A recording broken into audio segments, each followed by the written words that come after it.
Good afternoon and welcome to Del Mar on a beautiful Sunday here in Southern California as we get set to close out the racing week. I'm Kurt Hoover, be with you throughout the afternoon and the rest of the meeting. Joining me, Ryan Flanders. And Ryan, you and I were just playing weatherman here. There's no need for weatherman in this. Every single day this meet's been the exact same. I think I'm going to tell my son to become a weatherman in San Diego. Yeah. Make a lot of money and do very little work. 75 degrees, breeze off the Pacific, everything's perfect. A very good card. The features of Salana Beach, that's named for the town right up the street, $150,000 purse.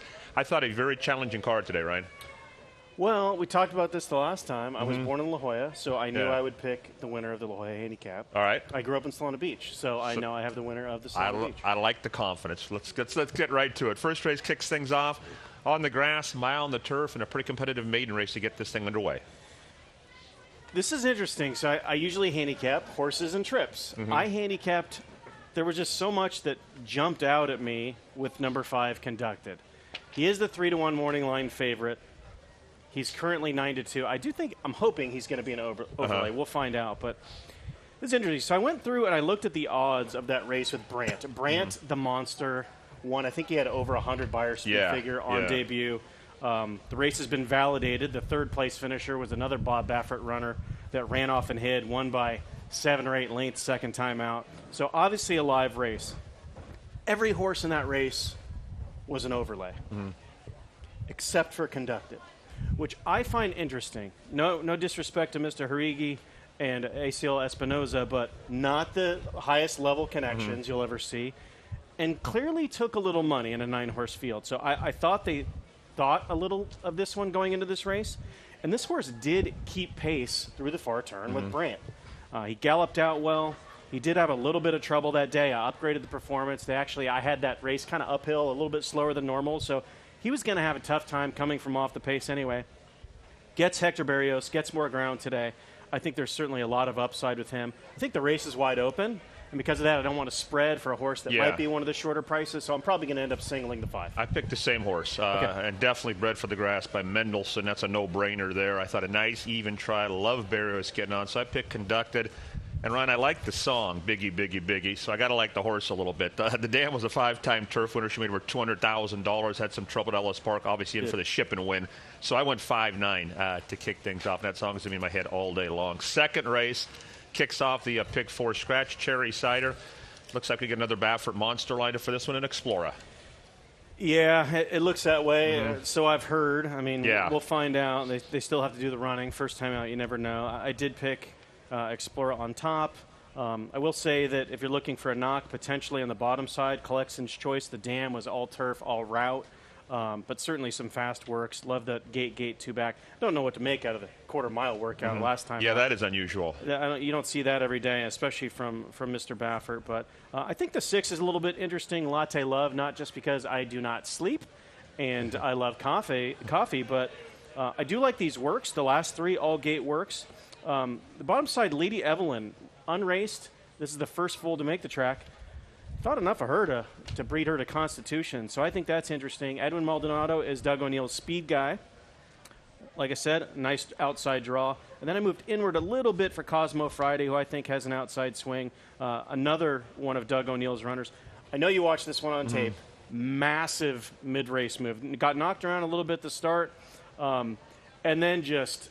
I don't know what happened, but this horse made up, 7-8 lengths in just the blink of an eye, and actually was idling into horses and still gaining. So this one may want more ground later. Debuted at a mile at Ellis Park, but is eligible for the ship and win.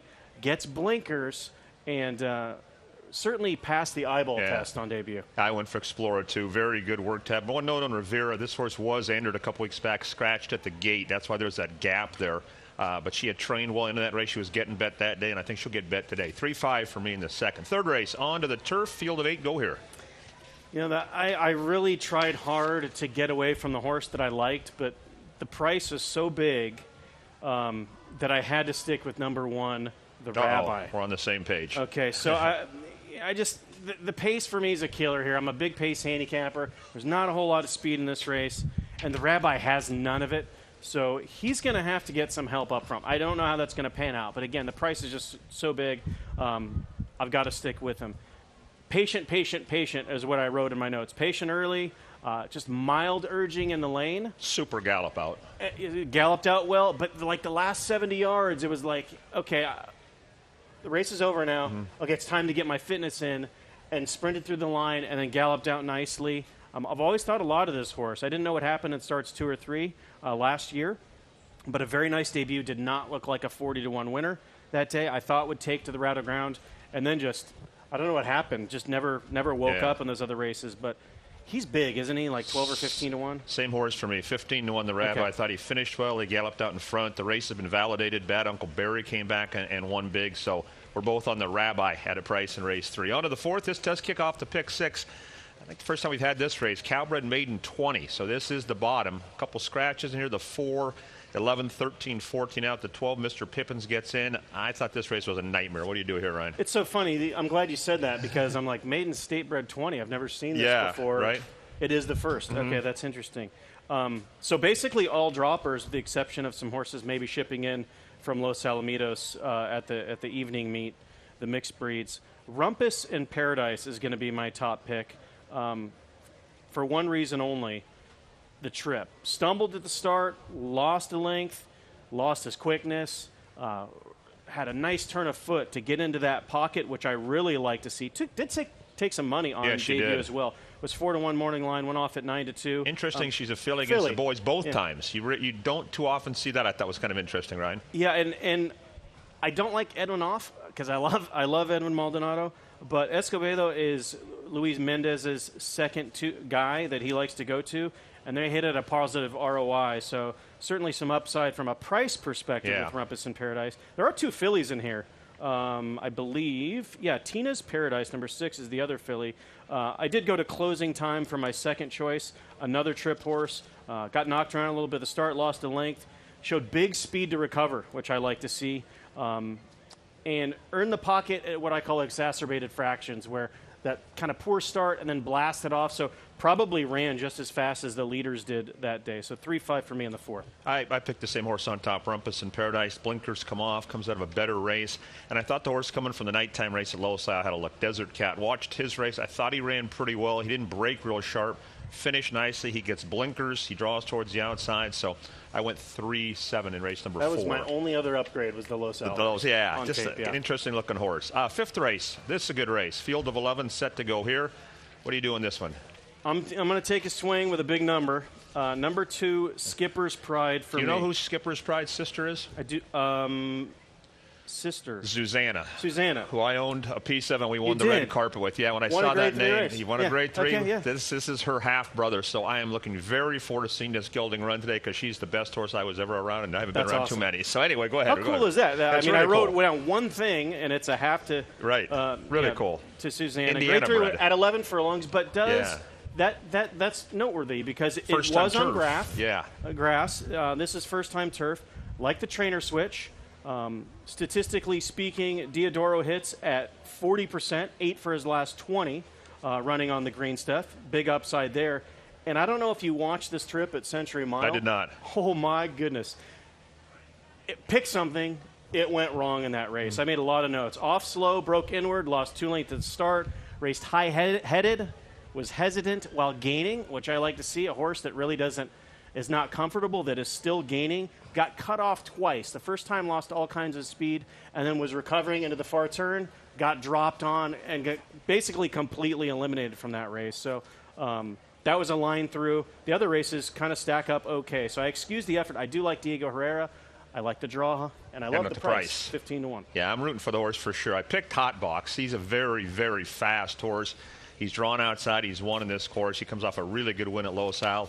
I thought Slew's Joy had a really weird trip. Finished up well. I prefer him if he was back on the dirt, but he was dropping back like it was going to be ease, and then he came rolling late. So I thought he had a look too. So tricky race. I went the Hot Box on top. 6th race kicks off the pick 4. Field of 9 going this one, Ryan. I landed on number 4, Recycle Your Heart. From a speed figure perspective, it's not great, but it was an open 16. Multiple winners, much better than these, at least in terms of the significant drop in class. It is. It just wasn't a fast race, but it does match up well versus these. Horrible trip last time. Did benefit from an honest pace. which honest to me means the second quarter and beyond is pretty quick, so it sets up for the closers. So got a little help there, but was herded outward and bumped significantly in the hindquarters, lost a little speed there, and then targeted bad in between spots. Rough trip all the way around. Much of the race. Lost all kinds of speed, steadied, cut inward, was cautiously ridden, lost another couple lengths. So I think big upside. And I also think there's a lot of speed in here. You look to the inside, you look a little bit to the far outside. You've got some speed, so hopefully we'll be able to come running late.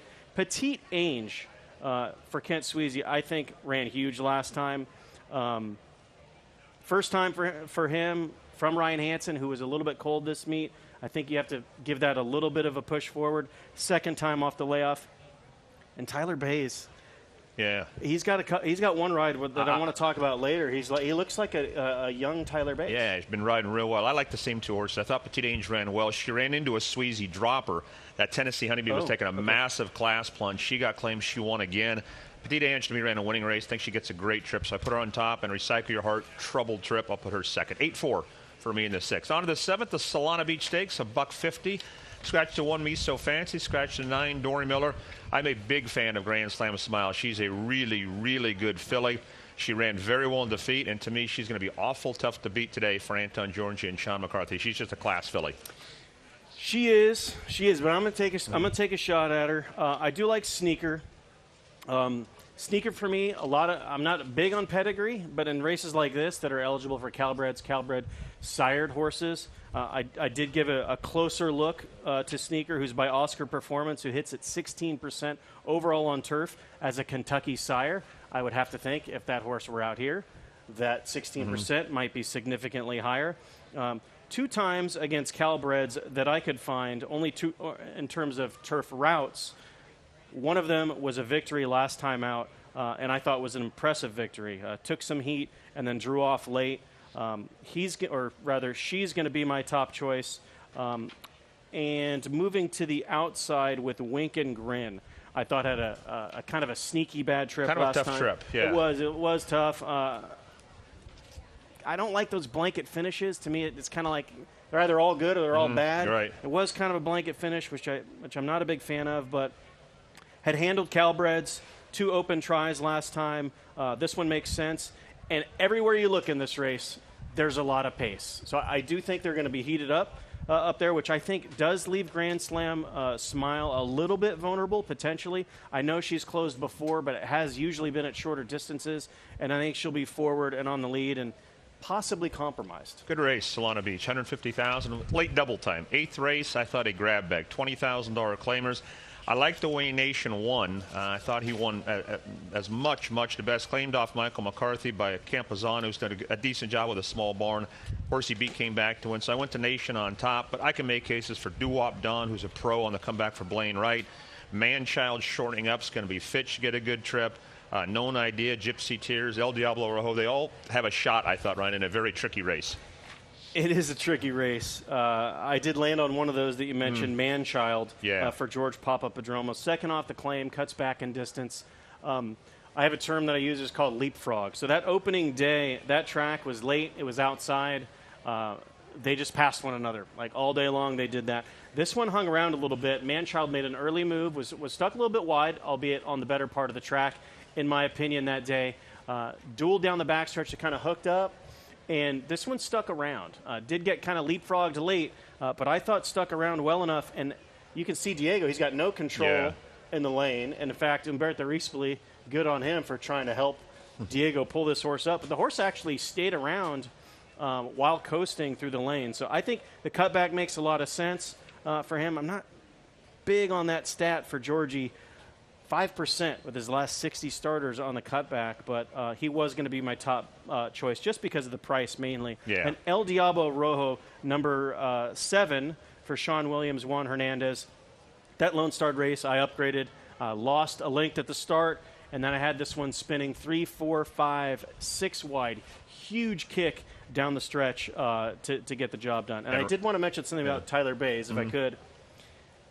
I don't know if you watched this race, Gypsy Tears. It looks pretty vanilla. I bet on the horse that day. It was a very, very good ride. It was a great ride, but Tyler does something that looked very thoughtful and very skillful. He hit right-handed, top of the stretch, quick left hand. I mean, 2 switches of the stick within 3 or 4 strides, and then switched 2 more times in the lane, which I've never seen him do in a long time. So I had to point that out because I really think a lot of how he's riding this week. It was a good ride and a good win. 9th and final wraps it up. I got to be honest, Ryan. These are my least favorite races. Maiden claimers going long on the grass because for the most part, and I think this race is a good example, you get horses they paid too much for it, haven't panned out. Horses that are just kind of running in place, just a complete grab bag. I took Willa T. She was avoided claim last summer. She's entered not to be claimed by Yakteen. I don't love her, but I picked her. And I thought Global Consort on the outside had an outside look. Good work, Tab. Needed the last race, so I went 10-12, but good luck here. Good luck. I went a different direction. I landed on Storm Lady. She's had some rough trips. I could see her, too. The last one was really interesting. I wrote patient early, quiet in the far turn, and there was a horse backing up towards Storm Lady in the lane. And I think Hector Berrios thought, I'm not getting there anyway. This horse idled to the finish, and I wrote down full tank at wire. Should like 2 turns, too. I believe so. Yeah. So he sticks around, gets some class relief, which I like. And I did move to the 1 Rehearsal. I'm not a big fan of these horses. They're troubled over and over and over. But this last trip was an absolute nightmare. It was 3 wide in the first turn. Little bit of a steady early. And then I had this one 8 lengths back, entering the backstretch. And about 2 to 3 lengths back, at what point in the race? I think it was at the 5/16. So this one made up about 6 lengths during that race, during the fastest part of the race. I had this race as very fast or hot. So like those fractions internally for Rehearsal were just off the grid. Absolutely had an excuse to tire. It does show up a little bit in the running line. You just would have to be paying attention to the pace. I think Rehearsal fits as well. Yeah, grab bag in the last. Very challenging card. Ryan, thanks for the insight. Good luck today. Let's both make some money, close out the week. Thank you for watching. Post time 38 minutes away. I'll join you in the paddock at about 20. Thanks for watching. I didn't even